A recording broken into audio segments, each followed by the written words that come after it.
Kita nggak bisa bikin YouTube, bisa-bisanya ngelawak. Halo semuanya. Halo. Kembali lagi di podcast kita kali ini yang bertemakan silent member, ketika anggota pasif menimbulkan konflik. Nah, ini tuh bakalan jadi suatu pembahasan yang relate banget sih bagi mahasiswa kayak kita. Nah, kali ini aku nggak sendiri, ada teman-teman aku, yaitu Aku Ibu Sosiawati, Vita Tias, Aku Audi Askirna. dan kita semua akan membahas tuntas bagaimana silent member atau anggota yang pasif menimbulkan konflik. Nah, untuk kalian semua ini kan suatu hal yang relate banget ya, apalagi kita teman juga selalu berkelompok gitu kan. Terus pasti kebayang kan orang yang jarang ngomong, jarang nanya, bahkan kadang nggak di grup aja tuh nggak nyaut gitu loh, nggak respon. Nah, kalau menurut kalian di kelompok kita ada nih satu orang yang kayak gitu kan, ya Vita ya, maaf ya Fit. Tapi kan itu dulu ya. Nah, menurut kamu ceritain dong, versi kamu tuh gimana? Iya, bener banget lagi. Dulu tuh aku suka hilang-hilangan gitu kalau misalnya ada tugas. Tapi tuh bukannya aku nggak mau ngerjain ya guys, bukan aku nggak mau ngebantuin. Kadang tuh aku kalau misalkan di grup itu tuh suka nggak ngerti apa yang dibahas sama kalian gitu loh. Jadi tuh aku kayak sebenarnya aturan bertanya gitu ya, kayak kalau misalkan aku emang nggak ngerti. Tapi tuh kadang aku kayak suka ragu untuk bertanya kayak gitu. Makanya aku kalau misalkan nimbrung di grup itu tuh kadang cuma balesnya iya doang gitu, karena aku nggak tahu mau memulai Jadi tuh sebenarnya permasalahannya adalah kamu tuh nggak tahu, nggak tahu bahas apa dan nggak tahu apa yang dikerjain. Mungkin karena ini gak sih, karena dari awal kamu pun nggak bertanya dan kamu diem gitu. Nah, jadi kamu nggak tahu ke belakang-belakangnya, kamu jadi nggak tahu. Nah tapi menurut aku tuh aku emes sih sama kamu, karena kita udah akhirnya ngobrol dan kasih tahu kamu, kasih saran kasih gitu. masukan dan segala macam. Kamu tuh berubah gitu ya, dari setuju lah Lisa, menurut kamu gitu? Kalau aku setuju, karena apa ya, mulai dari apa yang tadi kita omongin gitu, kita udah mulai ngasih tahu, kita ngasih masukan ke dia, terus perlahan dia mulai apa ya, menyadari kalau misalnya seharusnya tuh enggak diem aja gitu. Jadi yang dimana mulai lebih terlibat jauh lah kalau misalnya ada tugas dan segala macam. Kalau Aul, kamu sendiri gimana sih Ul? Selama ini kan kamu menurut kami itu kamu tuh pendiam banget gitu. Tapi kalau untuk tugas kamu ngerjain Nongol dan pasti. nongol pastinya. Iya sih, memang aku tuh memang tipenya yang pendiam itu. Tapi kayak kalau misalnya dikasih tugas nih, biasanya ngasih tugas atau siapapun yang ngasih tugas tuh bakal aku kerjain gitu, kayak pasti bakal aku kerjain walaupun aku nggak banyak omong gitu, walaupun seharusnya itu berkelompok. Tapi tuh aku nggak kayak ini, misalnya ini aku udah ngerti nih, aku bakal aku kerjain dulu, nanti kalau misalnya udah selesai dan perlu kayak koreksi gitu dari kelompok itu bakal aku tanya di grup. Tapi memang kalau di grupku juga kan aku pendiam nih, grupku pasif sama pendiam tuh beda. Jadi kayak pasif tuh kayak bener-bener nggak terlibat sama sekali, kayak dia nggak mau tahu, pokoknya kayak Jadi bodo amat, dapat tangan. Kalau aku tuh aku tuh tipe yang pendiam kan, nanti itu kayak Tapi ngerjain iya, tapi aku ngerjain juga, kayak aku tuh kayak ngerti lah gitu tugasku, kayak seenggaknya tuh aku ngerti tugasku atau Apa yang mau dikerjain gitu. Itu aja sih sebenarnya. Oke, itu kan berarti dari penjelasan Aul sendiri dan Vita tuh kebentuk ya persepsi bahwasannya silent member itu belum tentu pasif, belum tentu pemalas. Nah, soalnya kalau orang pasif itu menurut aku tuh bikin anggota yang serius itu kewalahan. Iya nggak menurut setuju. kalian? Setuju, kalau itu setuju, karena maksudnya kita tuh butuh anggota tuh untuk berkomunikasi dan segala macam. Kita tuh butuh rombongan untuk apa yang bakal kita jalanin ke depannya. Jadi tuh sebenarnya itu kunci komunikasi juga sih, gimana nih kita komunikasi sama satu kelompok kita, jadi memudahkan tugas kita ke depannya gitu.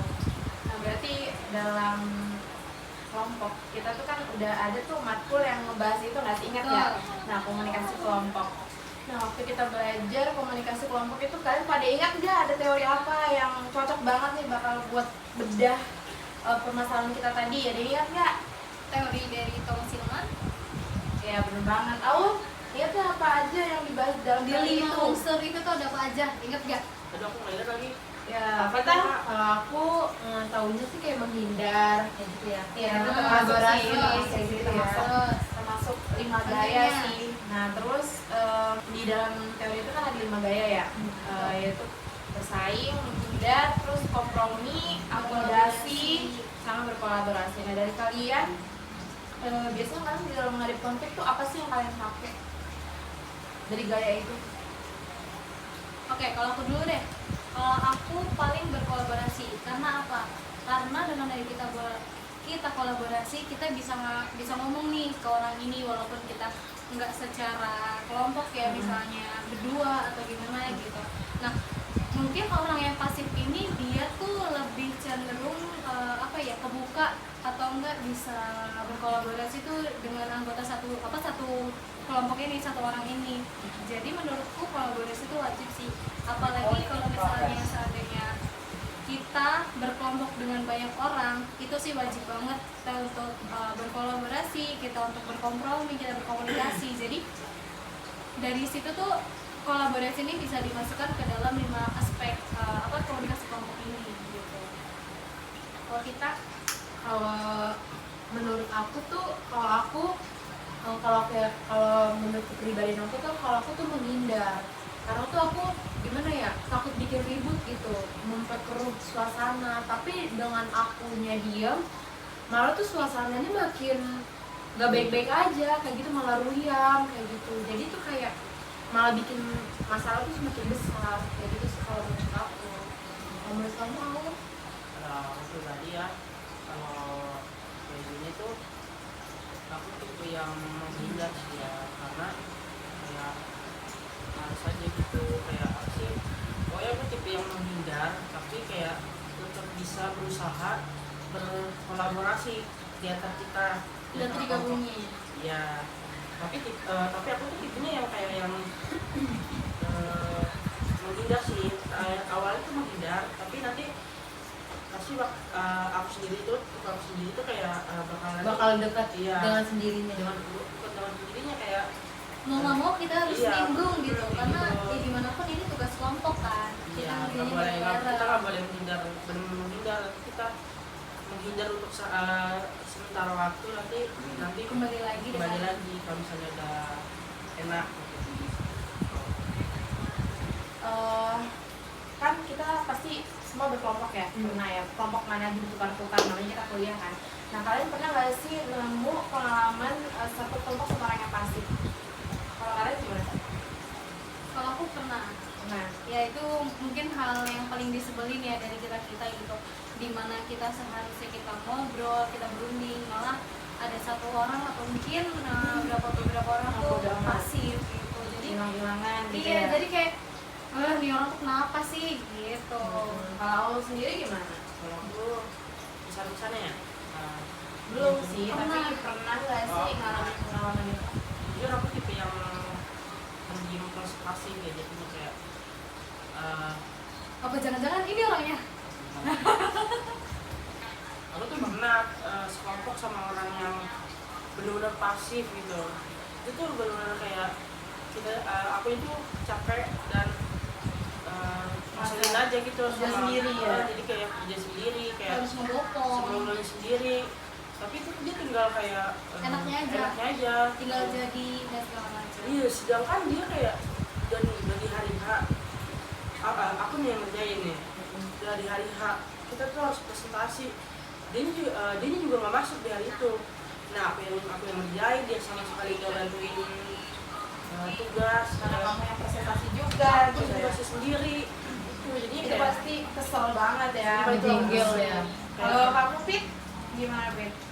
Kalau aku sih pernah ya ada di lingkungan itu, maksudnya di kelompok itu. Jadi tuh aku kayak gimana, aku tuh kayak ngerasa tuh kalau aku tuh kayak aku sendiri gitu loh. Kayak aku pernah di dalam kelompok itu karena ada beberapa orang yang kayak misalkan nih aku di dalam kelompok itu tuh ngerjain tugas, terus aku nanya ke mereka kayak ini tuh mau gimana, terus kayak udah dikasih bagian-bagiannya tapi mereka nggak respon.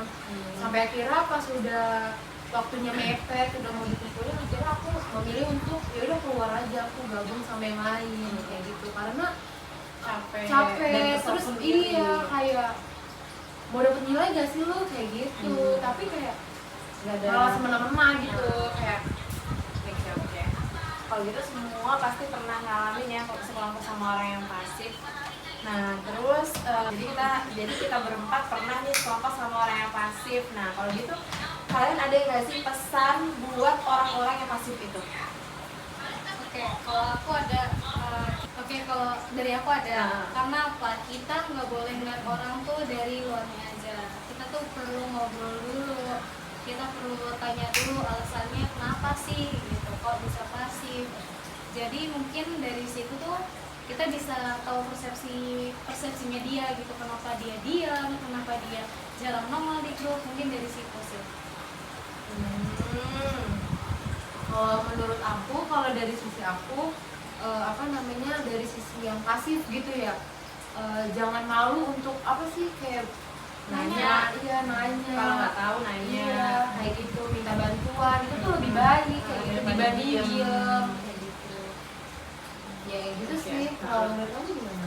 Kalau aku tuh ya misalnya si pasif ini nggak tahu dan nggak ngerti lagi sama tugasnya, kita sebagai yang tahu tuh kita harus ngasih tahu. Dan misalnya udah dikasih tugas dan ya tugas gitu udah dikasih ini kamu satu nih kamu satu nih, Udah kamu satu, bagiannya udah, gitu. udah adil gitu.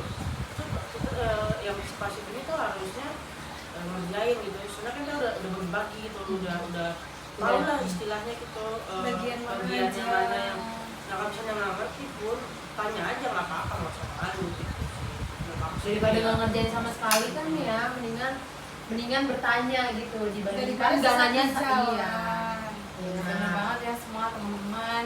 Jadi silent member atau orang yang pasif dalam satu kelompok itu sebenarnya bisa banget diatasi ya. Betul. dengan Kita komunikasi yang gitu. baik. Terus terima kasih ya untuk Lisa, Vita, dan Aul atas kontribusinya buat podcast kita. Untuk Mutias juga terima kasih Iya. karena udah ngajarin Ngajarin kita kita. komunikasi kelompok dan teori-teorinya, jadi kita sehingga bisa Ngebuka wawasan kita nih tentang gimana sih sebenarnya dalam kelompok itu juga ternyata ada loh hal-hal yang perlu kita perhatikan gitu. Oke. Untuk podcast kali ini kita akhiri ya teman-teman. Untuk teman-teman yang lain terima kasih. Terima kasih. Terima kasih ya. Terima kasih. Oke. Dah. Bye bye.